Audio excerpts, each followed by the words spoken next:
పరిశుద్ధ గ్రంథము నుండి ఒక్క వచనము విందాము. గలతీలకు రాసిన పత్రిక 6వ అధ్యాయము 2వ వచనము. ఒకని భారములను ఒకడు భరించి ఇలాగు క్రీస్తు నియమమును పూర్తిగా నెరవేర్చుడి. దేవుని బిడ్డలారా, క్రైస్తవులముగా ఉంటున్న మనము ఒకరి కొరకుము ఒకరు ప్రార్థన చేసుకునేటువంటి వారముగా ఉండాలి.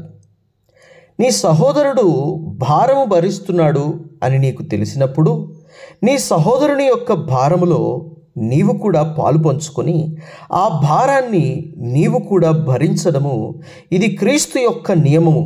దేవునికి స్తోత్రము కలుగునుగాక. అదే నిన్ను వలె నీ పొరుగువాణ్ణి ప్రేమించు అని ప్రభువు చెప్పిన మాట. కాబట్టి ఎవరైనా కష్టములో శ్రమలో ఉన్నప్పుడు వారిని నిర్లక్ష్యము చెయ్యక ప్రభువు నిమిత్తము ప్రభువు చెప్పాడు గనుక అలాగే ప్రేమ కలిగి వారి కొరకు ప్రార్థన చేద్దాము.